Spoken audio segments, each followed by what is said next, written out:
A garin ne aiki a kwana biyu. Na kira ka ne magana hilo sun nan guda 12 wallahi miliyan 11 za ka ba mu shi wallahi yanzu ba ka mu wata dan zanen wallahi ga tana fara ta yi kilin zan yi mata hotuna da yanda ake ciki zan turo ma wallahi. Okay to no problem. I'll call you back. Ila wannan kaman Ila. Hello Z baby.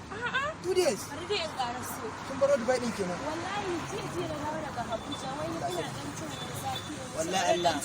Amma kamfanin babana ne wani na dan dawo daga Dubai yace na ga ma rana yau yanzu na fito daga nan yan jargadi. Wallahi na gani Najeriya za ki na zuba barin kasar nan zai. Kai gaskiya haka.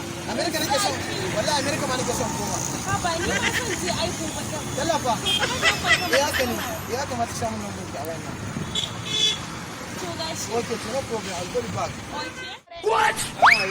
Alaikum salam. Masara. Na'am. Nawa masaran naki? Wallahi 50.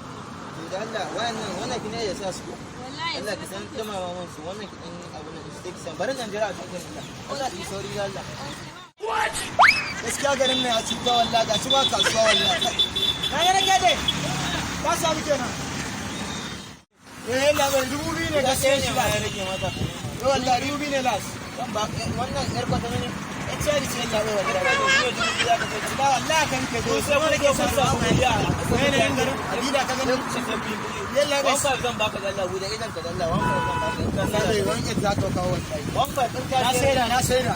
Masara zan siya nan gurin Allah. Allah ya sa da maka ba nan tafi da. Aha. Dari bar za ka. Okay. Masara, da Allah ki makawa 500 biyu. Ila? Na amsi baby.